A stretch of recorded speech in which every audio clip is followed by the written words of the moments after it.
Oi, gente, boa tarde, tudo bem? Mais uma vez aqui com vocês.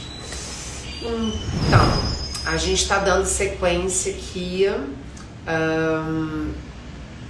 a conteúdos, né, que os nossos seguidores têm pedidos e os nossos pacientes também muitas vezes têm dúvidas.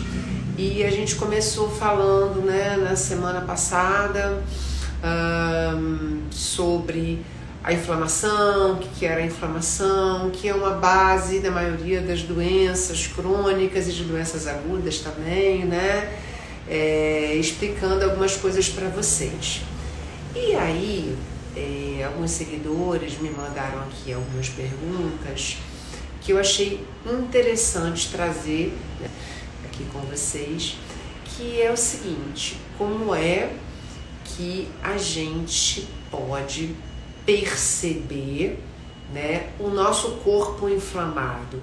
Quais são os sinais? Como é que a gente pode se atentar para esse processo inicialmente, né, falando, né? Então, aí isso vai obviamente que depender de como que seja essa inflamação. Essa inflamação ela pode estar simplesmente localizada, né,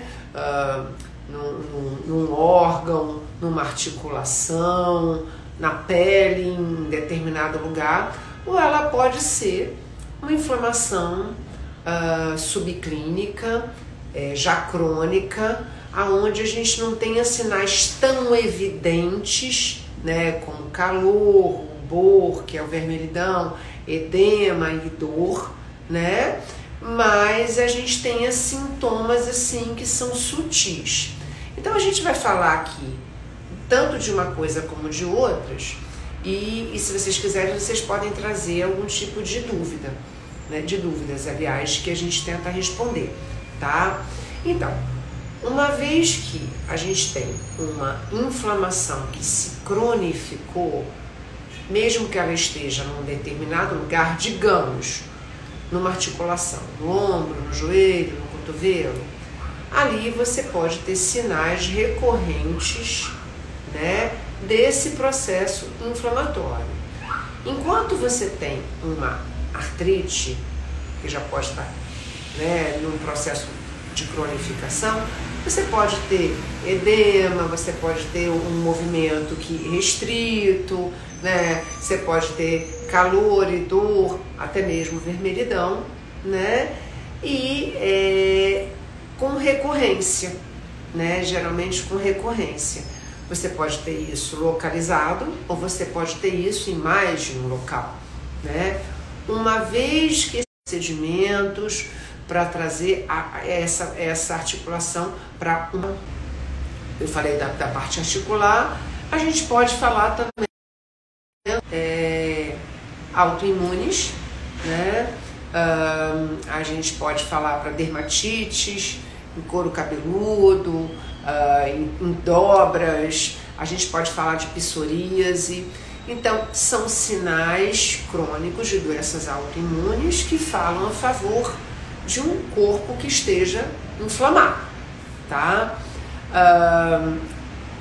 A gente pode falar também de uma abordagem mais crônica e doenças sutis, né? O excesso de peso, né?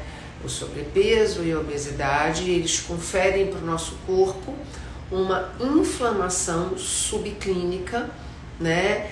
E aí essa inflamação subclínica, ela vai ter várias vertentes dentro do processo em si, né? Ela tem um aumento da produção de triglicérides e colesterol, gerando ali acúmulo nos vasos, né? Isso é um processo inflamatório. A gente tem um aumento do teor lipídico do fígado, gerando a esteatose hepática, ali a gente tem um processo inflamatório, sabendo, né, que o fígado, inclusive, ele está dentro de um processo de controle de quase tudo, inclusive da parte hormonal, porque ele produz proteínas ligadoras, né, que em maior e menor quantidade vão estar interferindo nesse controle hormonal e metabólico, além da questão da resistência insulínica, né, que também tem uma grande interferência, uma grande ligação.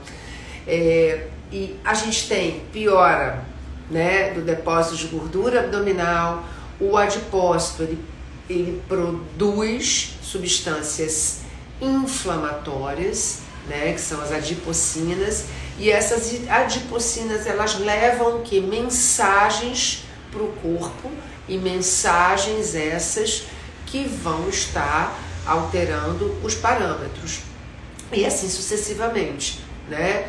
A gente pode também lembrar de alterações no trato gastrointestinal, que podem ser sentidas e vivenciadas através desde uma dispepsia, que é uma dificuldade digestiva, aumento da produção de gases, distensão abdominal, alteração do ritmo intestinal. Então, todos esses sinais podem estar relacionados, né, a um processo inflamatório, né, a síndrome do intestino irritável, as intolerâncias alimentares, de uma forma crônica, né? Então, sim, a gente tem como perceber no nosso corpo esses sinais, o cansaço, uma falta de foco. A gente faz um processo inflamatório a nível cognitivo e cerebral também, né? Alterando as sinapses, alterando ali os centros onde a gente processa as informações, onde a gente guarda as informações. A gente também tem alteração do ponto de vista emocional, fazendo uma série de rupturas no nosso comportamento emocional. Então, todos esses sinais e sintomas, eles estão dentro, tá, de um painel, né, possível de sinais e sintomas de processos inflamatórios crônicos, né? Então, uma vez que a gente tem algo que recorre, que se repete, a gente precisa se atentar, né?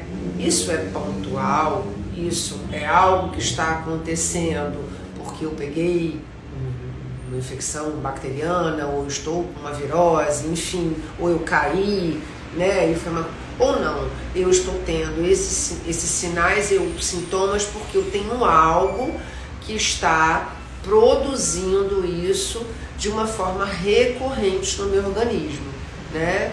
E aí, a partir daí, a gente vai investigar, né, para que a gente possa ter uma abordagem. Então, a clínica, ela pode ser desde algo sutil, né? Cansaço, sonolência, fadiga, alteração de libido, alteração de memória, dores específicas, entre outras coisas, tá? Mas a gente também pode ter sinais laboratoriais que mostram, inclusive, uma inflamação silenciosa que a gente ainda não percebeu, ou que ela não está ainda se expressando, pelo menos naquele momento, né, sob a forma de um sintoma, que são os marcadores inflamatórios, né? A gente tem marcadores inflamatórios que são pedidos corriqueiramente, né, como VHS, o PCR ultrassensível, a ferritina, o fibrinogênio, e a gente tem outros marcadores, que são marcadores que você pode pedir em alguns casos, TNF-alfa, interleucinas, entre outros, lembrando que as alterações metabólicas, né, alterações de glicose, de insulina, de glicada, de lipidograma, de provas de função hepática, também podem e demonstram esse processo inflamatório que já se alargou, que já se estendeu, né? Então, é sempre importante para a gente estar atento, né, aqui, estar atento ao nosso bem-estar, a sintomas que possam ser repetitivos dentro de uma mesma dinâmica ou em dinâmicas diferentes também, né? É importante também a gente estar se vendo periodicamente, né? não ficar querendo apenas se livrar dos sintomas, mas entender esses sintomas como o nosso corpo falando de algo que a gente ainda não se deu conta, né? E existem milhões de maneiras da gente remediar ou melhorar esse processo inflamatório. Existem também milhões de gatilhos que funcionam como propulsores dessa inflamação. Alimentação inadequada, né, processados, o excesso de álcool, de tabaco, o excesso de algumas medicações, de metais pesados, de produtos industrializados, uma deficiência no sono, alteração de respostas dos nossos próprios sistemas orgânicos e hormonais específicos, um estresse que está se mantendo contínuo e está gerando uma disruptura nas nossas respostas, nas nossas defesas, nas nossa microbiota intestinal, né? Então a gente tem que olhar isso de uma forma ampla para que a gente possa instituir uma estratégia que seja individual, benéfica e que possa, obviamente, não deixar que o nosso organismo se torne disfuncional e que a gente adoeça, né?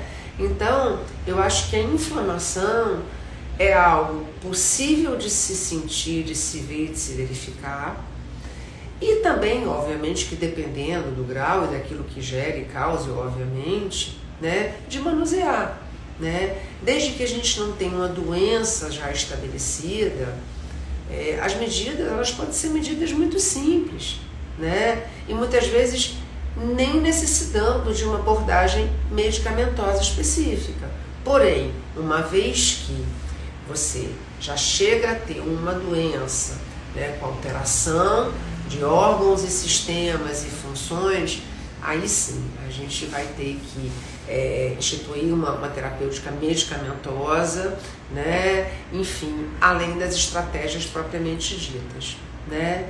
Então, a campanha aqui é para que a gente possa perceber os nossos processos inflamatórios, entender como é que eles estão funcionando, né? Ou quais são os gatilhos que interferem e, obviamente, gerenciando a nossa saúde e o nosso bem-estar, melhorar os nossos hábitos ou instituir estratégias que possam nos ajudar a ter uma melhor qualidade de vida, uma melhor longevidade, um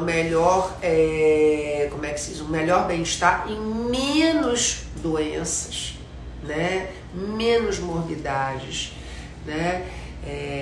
Porque quanto mais preventivos e quanto mais atentos formos, melhor estaremos conduzindo a nossa saúde, né, em direção àquilo que a gente consegue gerenciar, né? E aí também a gente fica num sentimento de tranquilidade, daquilo que a gente possa fazer de positivo por nós mesmos, né? Porque eu acho que a saúde começa, né, de uma forma geral. Lembrando que está tudo conectado, né? Então, muitas vezes uma intolerância, uma impaciência muito grande, uma alteração de humor muito grande pode ter como pano de fundo também uma inflamação crônica, né? Ou um processo que esteja causando isso, obviamente. Tá bom? Fica aí o recado hoje sobre como a gente pode se perceber dentro de um sistema, ou dentro de uma maneira mais ampla, e o que a gente puder fazer para não deixar esse processo avançar e se tornar uma doença estabelecida, já vai ser bom, tá bom? É isso. Uma semana com muita saúde, com muito bem-estar para todos vocês. Um beijo da doutora Sil.